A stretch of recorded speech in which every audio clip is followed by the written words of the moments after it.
Bom, chegamos agora ao momento mais importante da nossa reunião, momento de ouvir a voz do Espírito Santo. Esta reunião não teria nenhum significado se não houvesse a pregação de Cristo. Somos uma igreja cristã evangélica da Reforma. Esta igreja é dirigida pelo Espírito Santo e é conduzida pelo ensino da palavra. Estamos domingos tratando do Apocalipse e das doutrinas. Vamos então abrir a Bíblia no livro de Apocalipse, capítulo 16, versículos 8 e 9. Estamos todos? O quarto anjo derramou a sua taça sobre o sol e foi-lhe dado queimar os homens com fogo. Com efeito, diz a palavra do Senhor, os homens se queimaram com intenso calor e blasfemaram o nome de Deus, que tem autoridade sobre estes flagelos, e nem se arrependeram para lhe dar glórias. Que esta palavra abençoe todos os corações. E agora, sensível, abra o seu coração, desligue o seu smartphone, não olhe para o relógio, eu tenho o controle absoluto aqui do tempo, e aproveite para ouvir a voz de Deus. Oremos ao Senhor.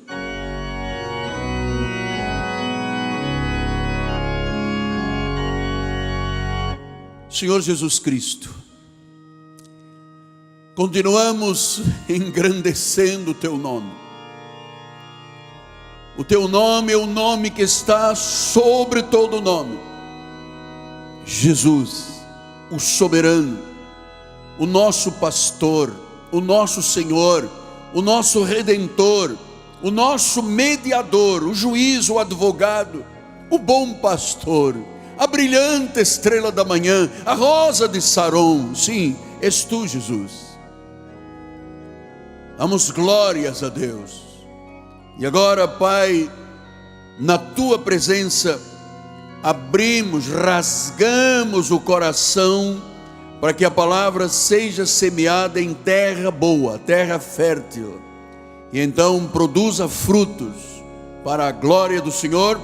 E aqueles que ouvirão com fé, digam amém, amém e amém. Muito obrigado, meu bispo amado. Meus amados irmãos, minha família bendita do Senhor, eleitos de Deus, pedras vivas, diga: eu sou uma pedra viva, pedra viva da construção. Aqueles são o selo do meu apostolado, meus filhinhos em Cristo Jesus. Acabamos de ler que o quarto anjo derramará a sua taça, e esta taça do juízo de Deus vai atingir o sol. O sol que vai castigar os ímpios e rebeldes.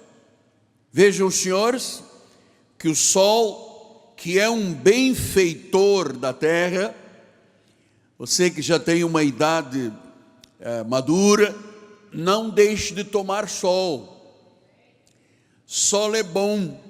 A vitamina D, ela é recebida pelo sol. Não tenha medo de pegar 30, 40 minutos de sol, de manhã, meio-dia, 2 da tarde. O sol é vida. No meu tempo de criança, se curavam todas as doenças com sol. Nos hospitais, os mais velhos devem se lembrar, havia um solarium, onde as camas eram levadas e o sol se encarregava de cicatrizar feridas, de curar tuberculose. Isso se esqueceu, as pessoas têm medo do sol. O sol é o benfeitor da terra, mas neste momento do juízo de Deus, ele se torna o inimigo do homem. Em vez de vida, o sol vai trazer, no momento do juízo de Deus, terríveis torturas. A Bíblia diz no Salmo 19, 6, principia numa extremidade dos céus e até a outra vai o seu percurso, e nada foge do seu calor. Então nós vamos ver aqui que o anjo está proclamando mais o juízo de Deus através do sol. Diz o versículo 8: o quarto anjo derramou a sua taça sobre o sol e foi-lhe dado queimar os homens com fogo. Diz que Deus fez do sol, que é vida, que é bom, ser um instrumento do seu juízo.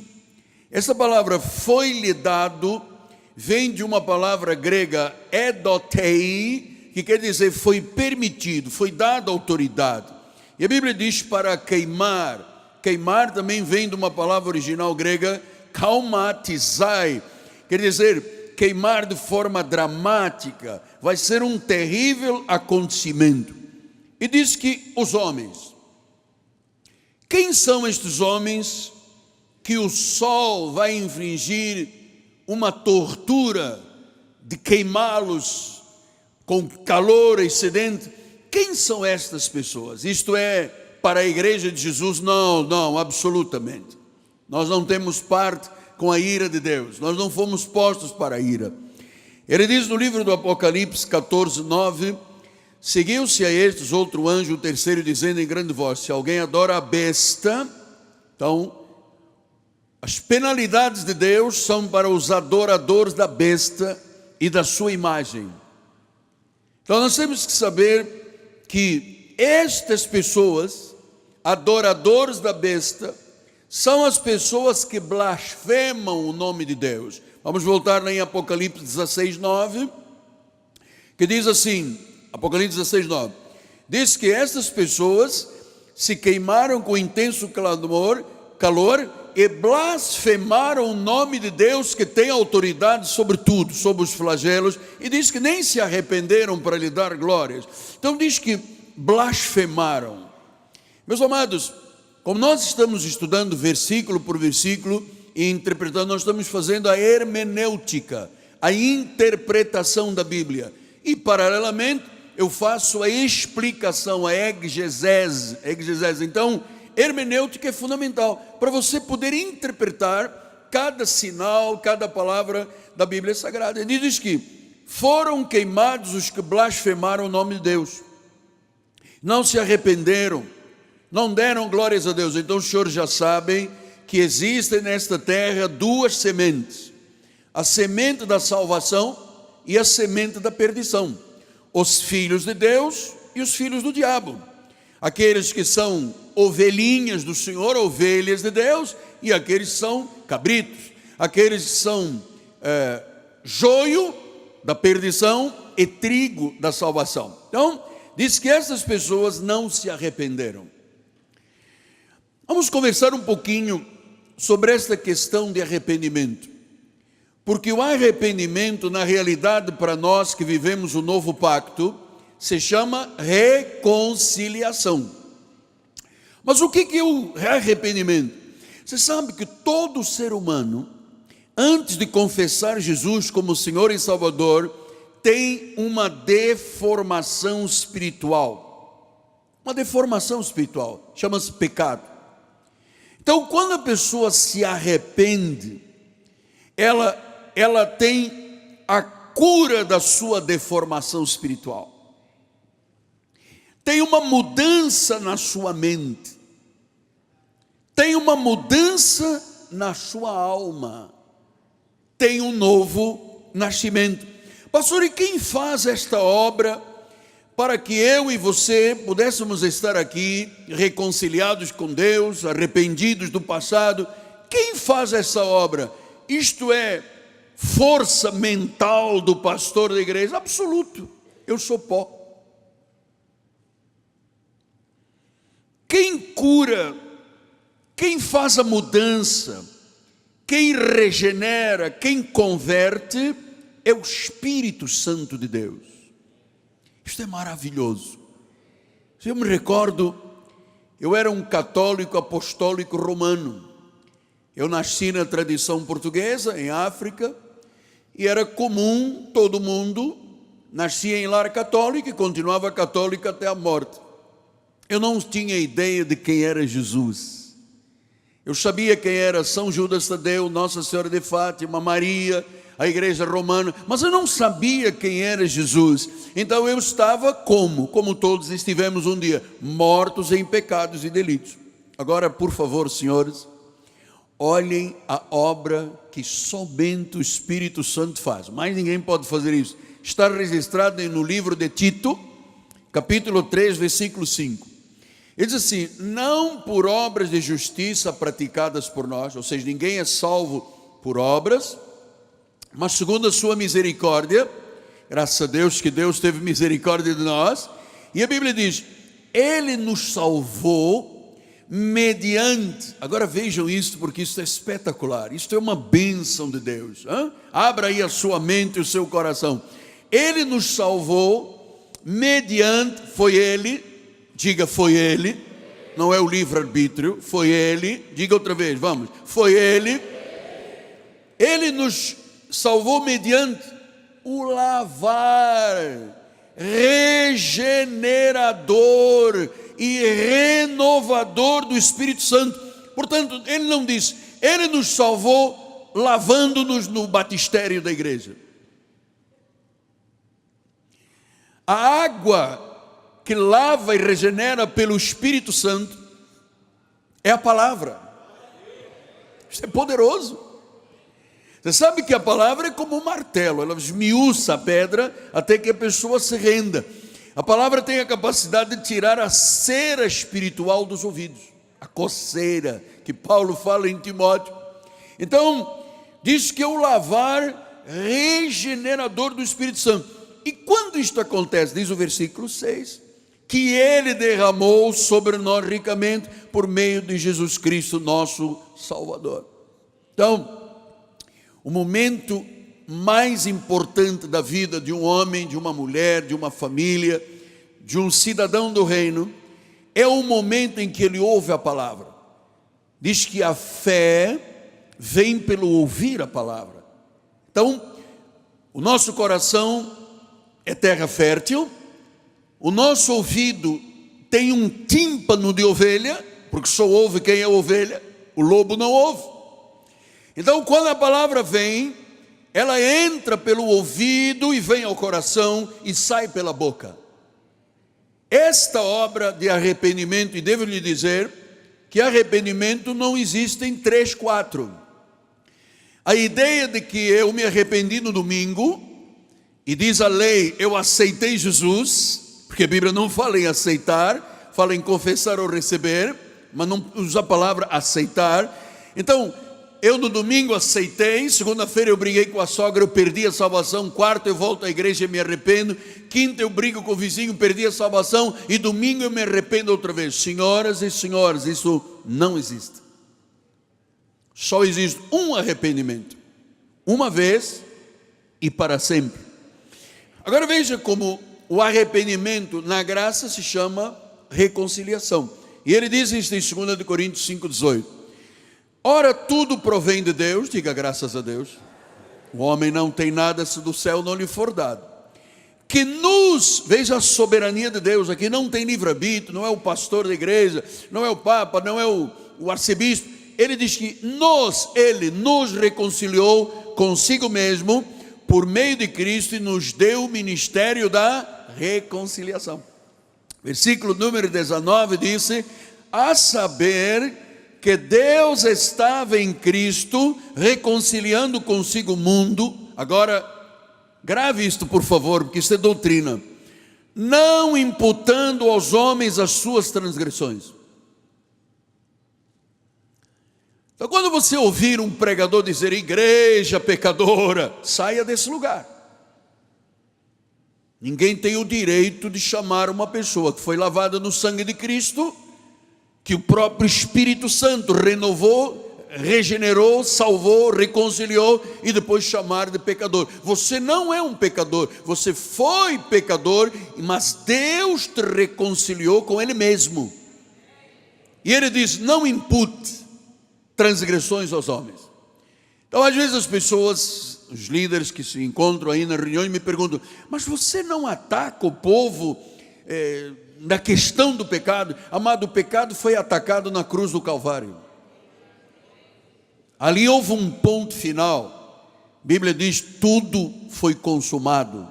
Ali eu fui perdoado, fui regenerado, e o que Deus fez na cruz, por Jesus Cristo, se materializou na minha vida no dia em que eu disse: Senhor, Tu és o meu Senhor. Então, essa graça maravilhosa da obra de Cristo entrou em minha vida, regenerou, salvou, reconciliou. Agora, interessante, a Bíblia não manda imputar pecados. O que as igrejas mais fazem é imputar pecados. Bom, eu vou lhe dizer mais: a maioria dos crentes que não conhecem esta verdade se acham o quê? Pecadores. Eu vou mais profundo. O que é uma missa? Uma missa é uma lembrança da morte, e as pessoas, eu fiz isso desde criança, eu dizia: minha culpa, minha máxima culpa, minha culpa, minha máxima culpa. Senhores, que culpa nós tínhamos ou tivemos? A Bíblia diz que nossos pais nos geraram em pecado. Nascemos em pecado, mas nascemos ovelhas.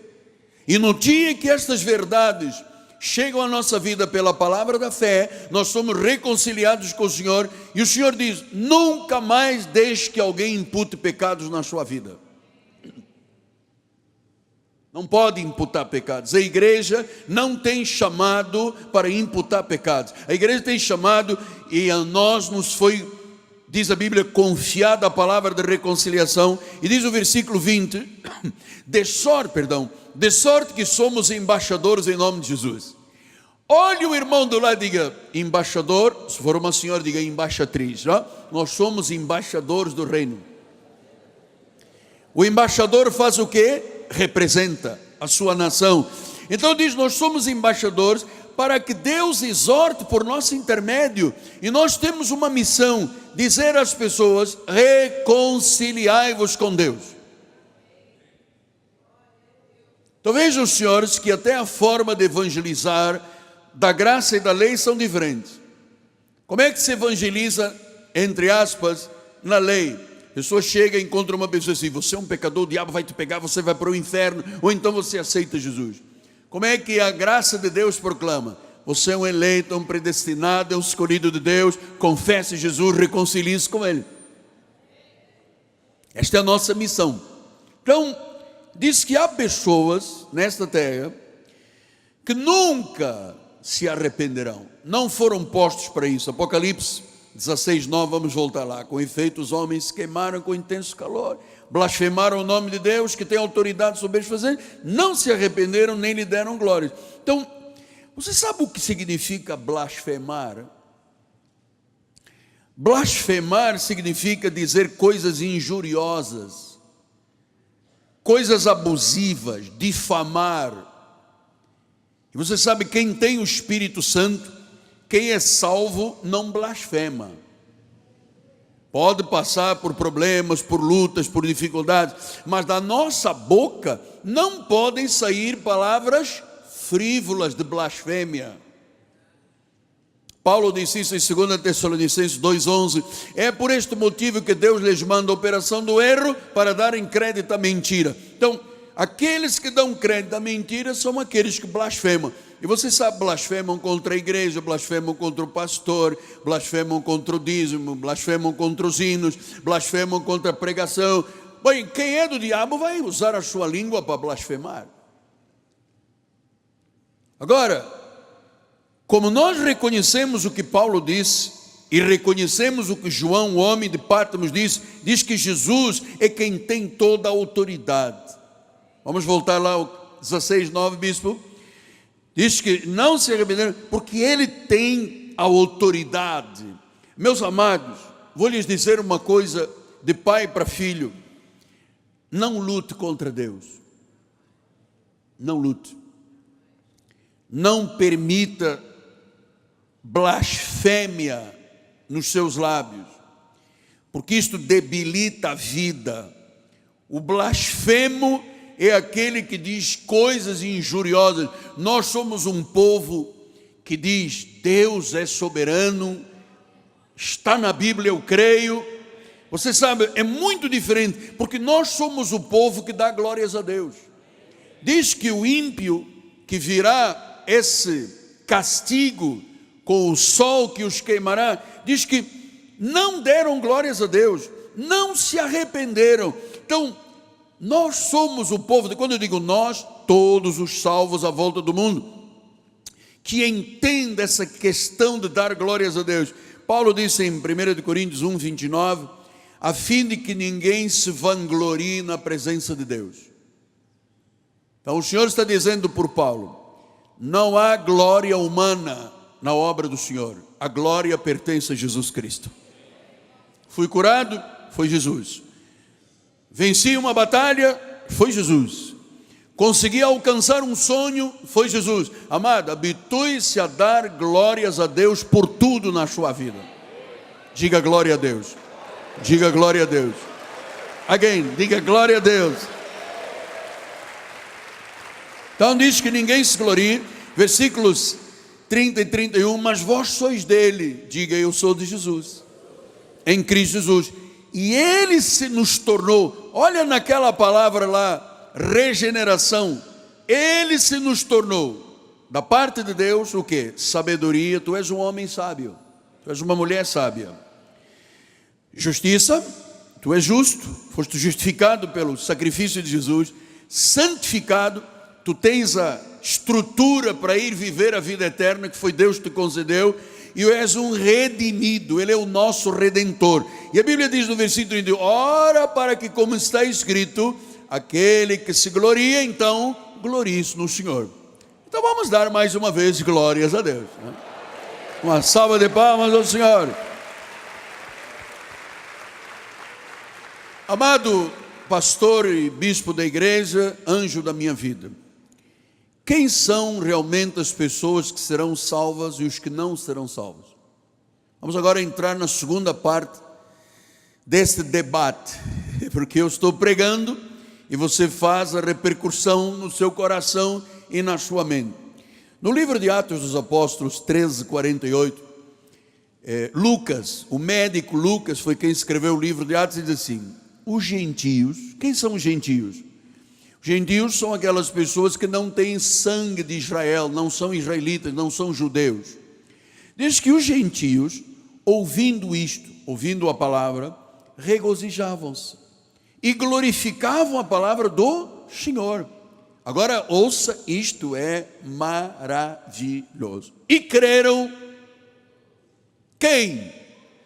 Todos os que haviam sido destinados para a vida eterna. Pastor, todos os que haviam sido destinados. E os que não haviam sido destinados? Não creram. Pastor, mas como é que nós sabemos? Ninguém tem uma placa aqui na cabeça dizendo, olha, essa ovelha vai confessar Jesus. É a reação perante a palavra. Quando você vira uma pessoa refutar a palavra, atenção, pode ter dúvida, mas grande parte é porque não é destinado para a vida eterna, que se chama predestinação. Então diz que creram todos os que haviam sido destinados. Tinha um grupo, vamos imaginar um grupo de 1000 pessoas, e 500 creram e glorificavam, exaltaram, ficaram num regozijo, e tinha lá uma turma dizendo, isto não é assim, não pode ser, é o diabo, já vem falar de dízimo. Estes não são para a salvação. Você sabe uma coisa, eu tenho mais de 42 anos de obra de Deus, eu nunca contestei o dízimo na igreja. Nunca. Como eu nunca contestei a salvação, como eu nunca contestei o perdão, como eu nunca tive coragem de contestar a palavra que a Bíblia chama de sagrada. Bíblia sagrada. E vem o homem discutir com Deus. Então diz que creram os que haviam sido destinados. E você sabe uma coisa, olha para mim agora, foco aqui. Durante anos, eu pensei que caberia ao homem a decisão de ser salvo. Isso chama-se uma doutrina maligna, que é um mito, uma mentira, chamada livre-arbítrio. Eu durante muitos anos, enquanto não tinha revelação, já com uma igreja muito grande lá no Cinema Piedade, eu achava que cada pessoa decidia a sua vida. E eu às vezes me perguntava, meu Jesus, por que tantas pessoas morrem sem serem salvos? Você sabe que no fundo eu me sentia culpado pela morte dos pecadores. Eu me recordo, 2 vezes nós fomos fazer festas no Maracanãzinho, levamos lá uma vez 27 mil pessoas, eu preguei uma palavra, metade do Maracanãzinho eram pessoas crentes, evangélicas, outra metade não eram, portanto vamos lá imaginar 12 mil, 13 mil pessoas, eu preguei uma mensagem, fiz um apelo, 1.500 almas vieram na frente. Mas não tinha lá 12 ou 13 mil que ouviram e que não eram crentes? Tinha. Mas eles não disseram nada. Não eram ovelhas. A ovelha, quando ouve, ela vem. Então, o que a Bíblia diz? Será que Cristo morreu por quem quiser aceitá-lo ou não? Será que os injustos podem ser salvos ou não? Será que um lobo pode se tornar numa ovelha? Será que o joio pode se transformar em trigo? Começa a terceira parte da discussão da minha palestra, que eu vou lhe dizer uma coisa, uma das minhas defesas de tese dos meus doutorados. Isso aqui nós mandamos literatura para Londres, mandamos literatura para a Suíça na Reforma, e eles ficaram estupefactos, porque o Evangelho afirma que Cristo não morreu por todo mundo. A tendência do pregador é ser Papai Noel. Não, Cristo morreu por todos, aceita, quem não quer, dá uma chance, Ele está batendo na porta, se você não abrir, por favor, Jesus vai sair chorando, Ele vai te dar uma casa, um carro. Meus senhores, eu não estou aqui na igreja porque Deus me dá casa ou carro. Eu estou aqui porque eu sou um homem salvo, porque eu tenho obrigação de exaltar ao meu Senhor, de fazer a obra de Deus. Hoje as minhas filhas no almoço diziam, minha filha Ana Carolina dizia, pai, você é um leão. Eu disse, filha, este é o meu chamado. Este é o meu chamado. Tivemos ontem aqui, terminou o culto, fui fazer um casamento, cheguei a casa, era quase meia-noite. Antes da meia-noite eu já tinha distribuído centenas de mensagens para os intercessores. 4 e pico da manhã eu estava de pé. Amado, eu tenho um chamado, eu não brinco com isso, eu não estou aqui como um artista, com uma máscara, com uma persona, fazendo aqui um papel de pastor. Eu vivo isto na minha alma, no meu coração, nas minhas entranhas, amado.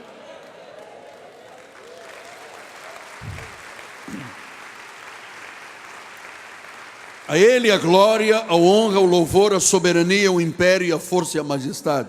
Então, terceira parte da discussão. O Evangelho afirma que Cristo não morreu por todo mundo.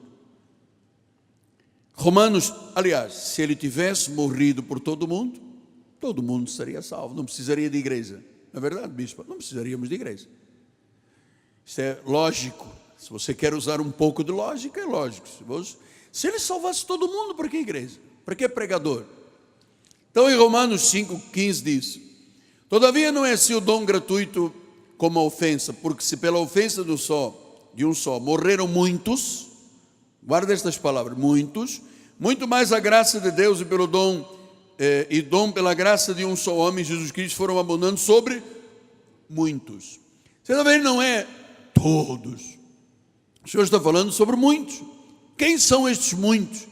Aqueles que são predestinados em amor, que em algum momento da sua vida, amado, o indivíduo pode estar no pó, no monturo, no fundo do poço, na aflição, na droga, no alcoolismo. Se ele é ovelha, amado, entra para estes muitos aqui. Depois diz o versículo 18, pois assim como por uma só ofensa veio juízo sobre todos os homens, o juízo é sobre todos, para condenação, assim também, por um só ato de justiça, veio a graça de Deus sobre todos os homens para justificação. Pastor, peraí, agora o senhor está dando um nó na minha cabeça. Até agora o senhor falou muito. Desculpe, não fui eu que falei, foi a Bíblia, tá bem? Vamos entrar em acordo. E agora está dizendo todos. Afinal, é todos ou muitos? Quem são os muitos, quem são os todos? Os muitos e os todos, e os todos e os muitos são aqueles que Ele predestinou em amor. Versículo 19, Porque como pela desobediência de um só homem, muitos, até agora eram muitos, depois passou a todos, e agora é muitos outra vez, se tornaram pecadores, assim também por meio da obediência de um só, muitos se tornarão justos. Então, o que nós temos que ter é sabedoria para interpretar a Bíblia, hermenêutica. Muitos não quer dizer todos, e todos não quer dizer todos, quer dizer os muitos. Pastor, mas isto me confunde. Não há confusão. Onde há a palavra não há confusão. Para o salvo amado não há confusão. A confusão é para quem não é salvo. Então, Jesus não morreu por todos, morreu pelos muitos e pelos todos que são os muitos. Hebreus 9, 28 diz: assim como também Cristo tendo se oferecido uma vez por todos para tirar os pecados de... Não tenha medo, fala, é a Bíblia. Para ter o quê? Para tirar os pecados de... Agora nós vamos saber quem são os muitos. Aparecerá a segunda vez sem pecado os que aguardam a salvação. São as ovelhas de Jesus. O filho do diabo não aguarda a salvação, já está condenado. O filho de Deus, sim. A nossa esperança é que se nós partíssemos agora, estaríamos no Pai e com o Pai, no seio de Abraão. Mas se a vida nos permitir e o Senhor determinar isto, e os dias estiverem assim escritos, até que Jesus volte, nós somos os que aguardam a salvação. Mas com certeza, nós cremos na salvação eterna. Eterna. Segundo pensamento, os livros históricos, Mateus, Marcos, Lucas e João. Você sabe que existem Mateus, Marcos e Lucas, nestes 3 livros históricos da Bíblia, que chamam de evangelho, mas evangelho só há um, que é o evangelho da graça. Mas nesses 3 livros existem, você lê uma passagem em Mateus, que depois lê em Marcos, depois lê em Lucas. Por que existem 3 passagens nos mesmos livros? São chamados evangelhos sinóticos. Tem a mesma forma de ver, eram 3 escritores diferentes vendo a mesma passagem com Jesus. Então, nos livros históricos, mostram que Cristo não morreu por todos. Vamos ver isto em Mateus 20, 28. Tal como o Filho do Homem, que não veio para ser servido, mas para servir e dar a vida em resgate de muitos. Jesus não veio todos, veio pelos muitos. Quem são os muitos? As ovelhas. Quem são as ovelhas? Aqueles que ele predestinou. Marcos 14, 24. Então lhes disse isto: é o meu sangue, o sangue da nova aliança, derramado em favor de muitos, o povo de Deus. Mateus 26, 28. Porque isto é o meu sangue, o sangue da nova aliança, derramado em favor de muitos. Então nós estamos vendo que existe aqui um jogo de palavras entre o todos e os muitos. Mas você já está sabendo que os todos são todos aqueles que foram predestinados, e os muitos são as ovelhas de Jesus, a igreja do Senhor. Terceiro pensamento: o Velho Testamento confirma esta verdade. Diz no livro de Isaías 53, 11 e 12: ele verá o fruto do penoso trabalho da sua alma. Está falando de Jesus, a quem eu amo de todo o meu coração. E ele ficará satisfeito. O meu servo justo, com seu conhecimento, justificará a muitos, porque as iniquidades deles, dos muitos, ele levará sobre si. Versículo 12: por isso eu lhes darei muitos como sua parte, e com os poderosos repartirá ele o despojo. Porquanto derramou sua alma na morte, foi contado com os transgressores. Contudo, agora você vai ler comigo para você dizer: eu li com o meu apóstolo. Contudo, o que diz a palavra? Levou sobre si o pecado de muitos. E os outros chamam-se quê? Transgressores. O que Jesus fez? Intercedeu. Mas pelas ovelhas ele levou os pecados. Por isso é que nós não podemos imputar pecado. Não aceite que ninguém te chame de pecador. Os teus pecados já foram levados. Levou sobre si. A minha pergunta é assim: levou ou não levou? Levou. Então eu não sou pecador. Pastor, mas isso, irmão, se disser uma segunda vez, quando sair aqui da igreja, eu vou botar para quebrar, eu vou... Não, duvido que você bote para quebrar, porque quem vive na prática do pecado são os filhos do diabo, não os filhos de Deus. Diz a Bíblia em 1 de João. Quarto pensamento: Cristo se entregou somente pela igreja. Efésios 5:25. Maridos, amai a vossa mulher, como também Cristo amou a igreja e a si mesmo se entregou por quem? Pela igreja. Deus, o Senhor Jesus, não se entregou pelo centro espírita que está aqui ao lado, nem por aquele trabalho de ocultismo que está ali na rua Pinto Tele. Não. Ele se entregou pela igreja. Pastor, quem é a igreja? Do original, eclésia. São os chamados, a quem ele chama. Amado, você está aqui porque Deus te chamou. Deus te chamou. Eu não poderia estar aqui se do céu não te fosse dado, amado. Ele se entregou pela igreja. Mateus 1:21. Olha outra prova cabal.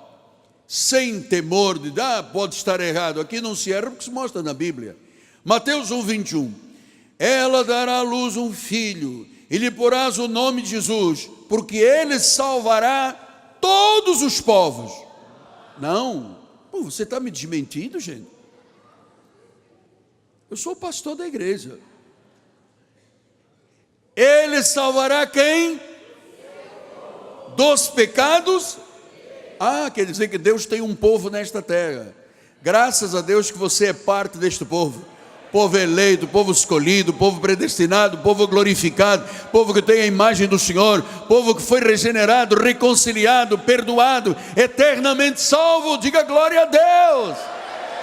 Vamos dar mais um aplauso.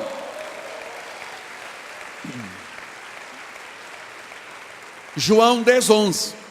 Eu sou o bom pastor, e o bom pastor dá a vida por quem? Eu sei que você riu por causa do meu sotaque, mas vamos lá. Eu sou o bom pastor, e o bom pastor dá a vida pelos cabritos, pelos lobos, pelos blasfemos. Dá a vida por quem? Diga: eu sou ovelha. Jesus morreu por mim. Ele deu a vida por você. Ele te ama. Na cruz, quando ele ficou satisfeito, ele viu a minha vida e a tua vida. Dá glória a Deus se você pode. Dá glória a Deus se você pode, amado. Ele pensou em você, meu amado. O diabo perdeu com você, glória a Deus. Você tinha sido predestinado. Ele deu a vida pela igreja, pelo pecado do povo dele, pelas ovelhas do Senhor. Quinto pensamento: o tempo está esgotando. Uns foram predestinados para a salvação e outros destinados à perdição. Romanos 9:22. Que diremos, pois, se Deus querendo mostrar a sua ira e dar a conhecer o seu poder, suportou com muita longanimidade? Deus teve ainda paciência, amado. Os vasos de ira, preparados para quem? Para a perdição. Preparados, vasos de ira. Agora vamos para a nossa parte, versículo 23. A fim de que também dá-se a conhecer a riqueza da sua glória em vasos de misericórdia, que para a glória ele preparou de antemão. Você é um vaso de misericórdia. Deus de antemão te preparou. Amado, você não tem 40, 50 ou 60 anos. Você foi criado desde antes da fundação do mundo. Deus usou o ventre da minha mãe, da sua mãe, para nos gerar, através de uma relação com os nossos pais. Fomos gerados, mas nós fomos gerados ovelhas. O teu espírito foi criado antes da fundação do mundo. Isso tem que te dar segurança. Você é um vaso de misericórdia, você não é um vaso de ira. Pastor, mas eu acredito que tudo o que o senhor disse até agora é uma injustiça. Deixa eu lhe explicar uma coisa. Romanos 9, 14, 15, 16 e 18 diz que não. Que diremos, pois? Há injustiça da parte de Deus? Diga: de modo nenhum. Vamos todos dizer, os irmãos lá atrás, diga: de modo nenhum. Versículo 15. Ele diz a Moisés: eu terei misericórdia de quem me aprover ter misericórdia, e compadecer-me-ei de quem me aprover ter compaixão. Assim, pois, não depende do livre-arbítrio, não depende de quem quer ou de quem corre, mas de usar Deus a sua misericórdia. Deus teve misericórdia de mim e você. Logo, Ele tem misericórdia de quem Ele quer, e Ele endurece quem lhe apraz. Barbaridade. Isto é uma classe de segurança. Se Deus transformou meu coração, me inclinou o coração, Ele é soberano. E às vezes, vamos voltar lá ao Maracanãzinho, quando eu tinha lá 12.000 pessoas que não eram crentes, faço um apelo e vem 1.500. Vamos imaginar, tudo bem, muita gente em confusão, tinha 6.000, mas que 1.500 vieram. E os outros 6.000 não eram para a salvação. Não eram para a salvação. Então, diz que Ele endurece. Pastor, mano, então nós estamos tratando aqui de um Deus soberano. Você agora acertou. Um Deus soberano. Não estou tratando aqui de uma imagem, de um boneco na cruz, de um mito, de um aion. Eu estou tratando aqui de um Deus real, verdadeiro. Amado, o Deus que te honra, o Deus que te abençoa, o Deus que te protege, o Deus que te livra, o Deus que te salva, o Deus que age em seu favor. E quando Ele age, ninguém pode impedir, amado. Diga glória a Deus com força, amado. Pastor, o senhor tem 10 minutos para que eu consolide esse seu pensamento, mas agora eu quero que o senhor me diga assim: onde fica na sua mensagem João 3,16? Sim, o senhor acabou de mostrar, muitos, todos, que Deus tem ovelhas, que Deus tem a igreja. E onde fica João 3,16? Vamos lá, estamos aqui para acertar os pontos. Deus amou o mundo de tal maneira que deu o seu Filho ingênuo para todo aquele que nele crê não pereça, mas tenha a vida eterna. Viu, apóstolo? É pelo mundo. Deixa eu lhe explicar. Existem 4 mundos na Bíblia Sagrada com a mesma palavra mundo. O primeiro é o mundo da salvação. Da palavra original grega é okumene. Depois vem o mundo dos perdidos, aion. Depois vem o mundo debaixo da terra, o inferno, Sheol. Depois vem o mundo terra, cosmos. Então, quando a Bíblia diz que Deus amou o mundo, Deus não está dizendo que amou os filhos da perdição, eles por Ele intercedem.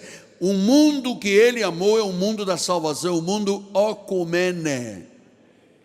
Por isso é que João 6,44, 65 diz: ninguém pode vir a mim se o Pai que me enviou não o trouxer. Quer dizer que não é o homem que decide, é Deus que decide. Versículo 65, por causa disso é que vos tenho dito: ninguém, os espanhóis dizem nadie, ninguém pode vir a mim se pelo Pai não lhe for concedido. Você entende que Deus, isto não é um acaso. Ah, apóstolo, sabe uma coisa, por um acaso eu entrei na igreja um dia, por um acaso eu lhe vi, estes acasos chamam soberania de Deus, meu amado. Não, então não é acaso, foi coincidência. Não há coincidência, existe Cristo no meio da acidência, Cristo sense. Isso é que é verdade, não há coincidência. Deus tem tudo determinado friamente. Ele tem tudo escrito desde antes, até os dias, nenhum deles existia, já estavam escritos. Deus sabe quantos dias você vai ver na terra. Olha, eu vou lhe dizer mais: não cai um fio de cabelo da nossa cabeça sem Deus permitir. Talvez algum irmão comendo os cabelos disse: Deus permitiu 3 milhões de vezes. Permitiu 3 milhões de vezes. João 10, 26, 27 e 28. Olha aqui, estamos caminhando aos 5 minutos finais. Vós não credes, porque vocês não sois das minhas ovelhas. Viu? Há pessoas que não creem, porque não são ovelhas. Versículo 27. As minhas ovelhas. Você tem que dar glória a Deus, por favor. Vamos lá. As minhas ovelhas ouvem a minha voz, eu as conheço, elas me seguem. Versículo 28. Eu lhes dou vida passageira. Vida o quê? Eu quero ouvir os irmãos lá de cima. Vida o quê? Eterna. Ninguém. O que quer dizer ninguém? Ninguém as arrebatará da minha mão. Mas se vier uma pombagira, arrebata. 7 catacumbas. Ninguém arrebatará da minha mão. Ninguém as arrebatará da minha mão. Amado, uma vez em Cristo para sempre. Porque a ovelha ouve. E eu queria terminar com 1 de Pedro 2, 6, 7, 8 e 9 e 10. Nem sei quantos centenas de versículos hoje, hein, bispo? Vamos lá. Por isso está nas Escrituras: eis que ponho em Sião, na igreja, uma pedra angular, eleita e preciosa. Quem nela crer, não será de modo algum envergonhado. Amado, ninguém pode te envergonhar mais nada na tua vida. De modo algum envergonhado. Versículo 7. Para vós outros, portanto, que credes, é para você. Esta pedra angular, pedra preciosa, é Jesus. Ela é uma preciosidade. Mas para os descrentes, então o senhor tem razão. O senhor tem razão. O senhor é um teólogo da reforma. O senhor entende o que os outros não entendem. Mas para os descrentes, a pedra que os construtores rejeitaram, essa veio a ser a principal pedra angular. Versículo 8. Pedra de tropeço e rocha de ofensa. São estes que tropeçam na palavra. Quer dizer que para os que creem é preciosidade. Diga: Jesus é precioso. Há um hino velho, antigo, de Jesus é precioso, meu bom Salvador. Lembra deste hino? Os mais antigos lembram? Eu sou o único velho da igreja. Amém? Então vou ficar com a velhice. Vamos lá. Para os salvos, Jesus é preciosidade. Mas para os descrentes, ele é uma pedra de tropeço, é uma rocha de ofensa. Tropeçam na palavra, são desobedientes para o que foram postos. Apóstolo. Mas nós, apóstolo, vamos lá, versículo 9. Vós, porém, sois raça eleita. Eu quero ouvir um glória a Deus forte aí. Sacerdócio real, diga glória a Deus. Nação santa. Povo de propriedade exclusiva de Deus, a fim de proclamar as virtudes daquele que vos chamou Ele chamou das trevas para a sua maravilhosa luz. Das trevas para a maravilhosa luz somos nós, povo eleito. Versículo 10, diz a palavra do Senhor: vós sim, que antes não erais povo. Cada um tem uma história. Cada um tem um testemunho. Se você tiver coragem, comece a escrever num caderno o seu testemunho, amado. Não eres povo, mas agora está escrevendo à igreja que sois povo de Deus.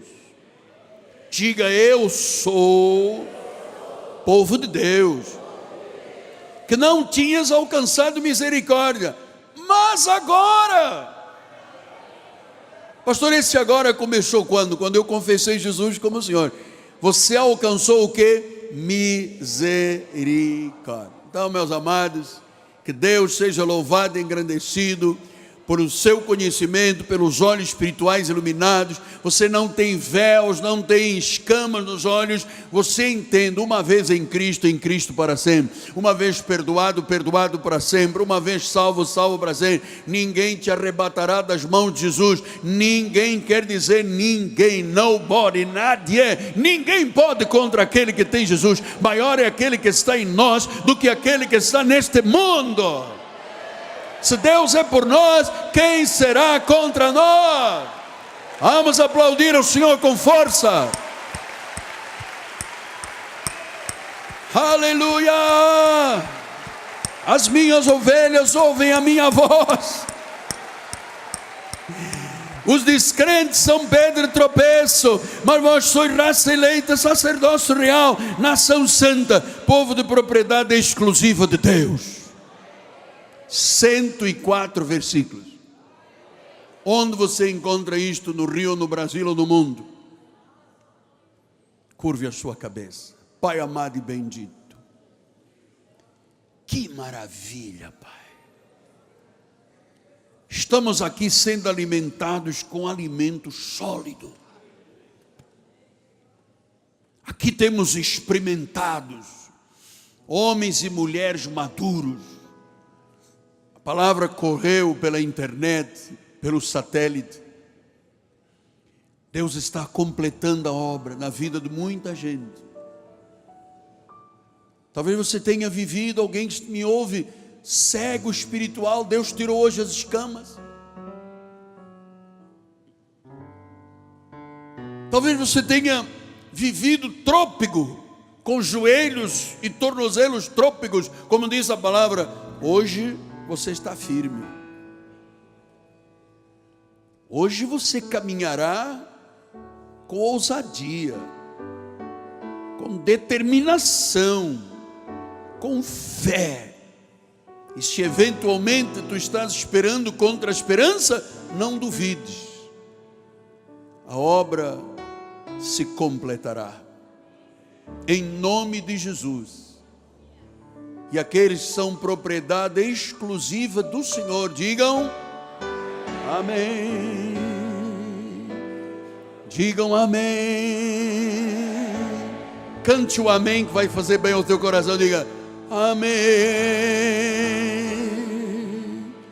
E o povo de Deus diga amém.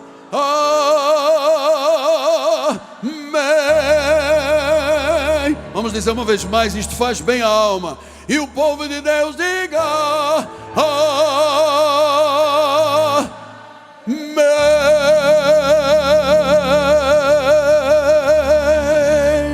Curas aconteceram, milagres se manifestaram, a glória de Deus está na tua vida.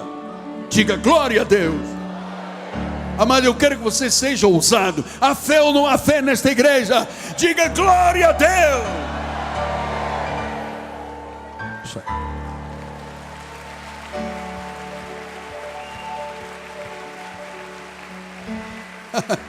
Vamos ficar de pé.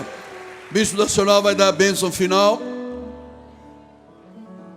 Jesus é precioso. Nós temos esse hino aí, podíamos cantar depois. Bispo. Graças a Deus, estendam suas mãos para o altar. Deus eterno, vivo e verdadeiro, Deus de misericórdia e amor, obrigado, Senhor, por mais esta semente semeada nos nossos corações. Sairemos daqui, Senhor, felizes e em paz seremos guiados para vivermos uma semana em perfeita vitória.